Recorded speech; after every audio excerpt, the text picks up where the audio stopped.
침묵의 살인자라 불리는 당뇨, 흔히 노인병으로만 인식되기도 하는 이 질병은 실제로는 젊은 사람들의 발병 비율도 상당히 높습니다. 당뇨란 무엇이고 예방은 어떻게 해야 하는지, 그리고 우리는 당뇨를 통해 어떤 투자 아이디어를 얻을 수 있을까요?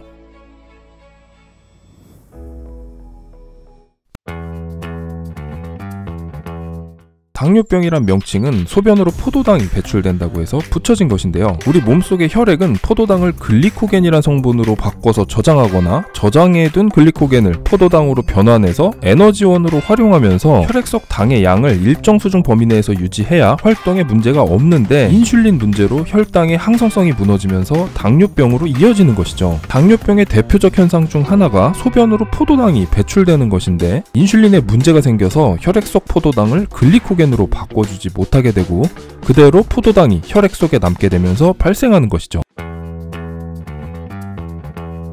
일반적인 당뇨의 3대 증상은 다음, 다식, 다뇨인데, 이 증상들을 겪고 있다면 당뇨를 의심해봐야 합니다. 당뇨가 진짜 무서운 이유는 합병증 때문이죠. 당뇨 합병증은 급성과 만성으로 나눌 수 있는데, 사실 당뇨병은 완치법이 존재하지 않습니다. 그렇기 때문에 당뇨병 치료는 완치를 목적으로 하는 것이 아닌 증상을 악화시키지 않는 혹은 완화 관리에 중점을 두는 경우가 많은데요. 당뇨병은 인슐린에 어떤 식으로 문제가 생겼느냐에 따라 크게 1형과 2형으로 구분할 수 있죠. 당뇨병 치료에는 크게 두 가지 방법이 있는데, 하나는 인슐린을 직접 투여하는 것이고, 다른 하나는 생활습관 교정과 함께 추가적인 약물을 사용하는 방식이죠. 이 중에서 우리가 주목할 것은 제2형 당뇨병에 사용되는 약물입니다. 제2형 당뇨병 치료제로는 메트포민, 티아졸라딘, DPP-4 억제제, GLP-1 유사체, SGLT2 억제제 등이 있는데, 이 중에서 최근 각광받고 있는 것이 앞으로 성장이 예상되는 GLP-1 유사체와 SGLT2 억제제입니다. GLP-1 유사체는 체내에서 인슐린 분비를 증가시키는 호르몬인 GLP-1과 유사한 작용을 나타내는 약물인데, GLP-1의 작용 효과를 높여서 간접적으로 인슐린 분비량을 조절하는 약물이죠. 이 GLP-1 유사체가 주목받는 이유는 비만 치료제로서 활용할 수도 있지만 무엇보다 경구용 치료제가 존재하기 때문인데요. 인슐린을 대표로 하는 혈당 강화제들이 대부분 주사 방식으로 투여되었다는 점을 감안하면 투여가 훨씬 편한 경구용 치료제의 존재는 아주 강력한 이점이죠. 현재 경구용 GLP-1 유사체 시장은 노보 노디스크란 기업이 이끌고 있는데, 우리나라에서도 동아ST, 대원제약 등이 경구용 GLP-1 유사체를 개발 중인 상황이죠.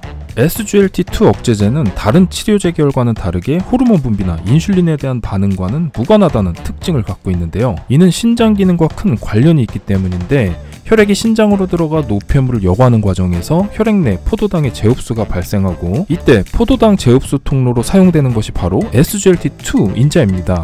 이 과정에서 소변으로 배출되어야 할 포도당이 다시 체내로 흡수됨으로써 혈당이 높아지게 되는 것이죠. SGLT2 억제제는 이런 SGLT2 인자를 억제하는 약물이고, 혈중 포도당이 소변으로 더 많이 배출되게 만들어 혈당 수치를 낮춰줍니다. GLP-1 유사체와 마찬가지로 SGLT2 억제제 역시 향후 성장이 예상되는 만큼 투자 관점에서도 관심을 가져봐야 할 분야입니다.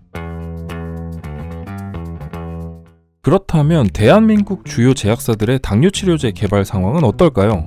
현재 품목 허가를 받아 출시 예정인 제품도 있고, 이제 임상 1상을 진행 중인 파이프라인도 존재하는데요. 대웅제약의 엔블로와 LG화학의 제미다파, 제일약품의 JP2266은 SGLT2 억제제 계열이고, 한미약품의 에페글레나타이드와 대원제약의 DW4221은 GLP-1 유사체 계열이며, 부광약품의 MLR1023은 인슐린 민감도를 증가시키는 린카이네이즈 계열에 속합니다. 그 외 동아ST의 DA1241은 포도당이나 지질대사산물의 양에 따라 인슐린 분비를 증가시키는 GPR119 작용제로 분류되고 있죠. 식약처에 따르면 신약 후보물질 탐색부터 신약 개발까지 성공 확률이 0.01%로 상당히 낮은 것으로 나타나는데, 미국 바이오협회 자료를 봐도 임상 실험에 돌입하더라도 임상 1상부터 품목 허가까지의 성공률이 단 7.9% 정도로 미국 역시 제품 출시까지 확률이 상당히 낮다고 볼 수 있죠. 이렇게 낮은 개발 성공 확률을 가진 신약 개발 과정에서 신약 출시를 예측해 볼 때 어느 부분을 살펴봐야 할까요? 우선 각 임상 시험 단계 중에서는 임상 이상의 성공 확률이 가장 낮은 것으로 나타나는데, 성공률 자체가 가장 낮은 만큼 임상 이상의 성공 여부가 중요한 것은 맞습니다. 하지만 먼저 주목할 부분은 임상 3상의 성공에서 허가 심사 신청 단계에 돌입한 경우 허가 가능성이 90%라는 점인데요. 즉 신약 개발을 시작해서 임상 3상까지 뚫어낼 수만 있다면 사실상 신약 출시가 가능하다고 볼 수 있는 것이죠. 그래서 시장 투자자들은 상업화의 가시권에 들어가는 임상 3상 성공 여부에 많은 관심을 갖고 있습니다. 예를 들어 2022년 9월 알츠하이머 치료제 레카네맙의 임상 3상 성공을 알린 미국의 바이오젠은 그날에만 40% 가까운 주가 급등이 나왔고, 그 이후로도 2개월가량 주가 상승세가 지속됐었죠.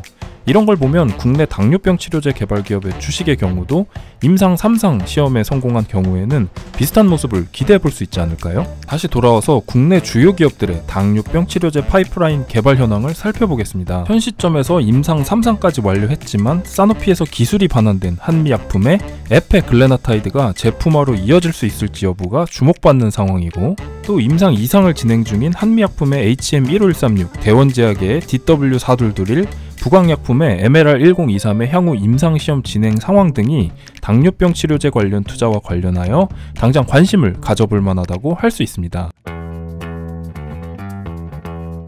이렇듯 신약 개발을 성공리에 마치기만 한다면 신약에 대한 특허 보호 아래 전 세계를 시장으로 독점적으로 막대한 매출을 거둘 수 있다는 점에서 제약 바이오 기업들은 상당히 매력적입니다. 다만 신약 개발의 성공 가능성이 매우 낮은 만큼 뭐 아니면 도식에 투자를 하는 투자자들도 많고, 대표적인 하이리스크, 하이리턴 산업으로 여겨지고 있죠. 신약 개발 과정에서 기술 수출이나 임상시험 성공, 제품 출시 소식 등은 보통 투자 시장에서 호재로 인식되고, 수출했던 기술의 반환, 임상시험 실패 등은 일반적으로 리스크 요인, 즉 악재가 되는데, 특히 이런 위험 요소들은 제약 바이오 업계에서는 이른바 바이오 쇼크라고 불릴 만큼 충격이 크기 때문에 유심히 살펴봐야 합니다. 한국 바이오 쇼크의 가장 대표적인 사례는 2016년 한미약품과 2019년 신라젠 사태를 뽑을 수 있는데요. 2015년 베링거 인게라임의 기술 수출 이후 대한민국 바이오 산업의 새 지평을 열며 승승장구하던 한미약품은 2016년 베링거 인게라임에서 올무티닙의 임상시험 개발 중단 및 권리를 반환했다는 사실을 공시했는데, 이날 기습적으로 발표된 이 악재 때문에 한미약품 주가는 당일에만 마이너스 19% 가까이 빠졌고, 그 이후로도 약세가 지속되면서 2016년 6월 말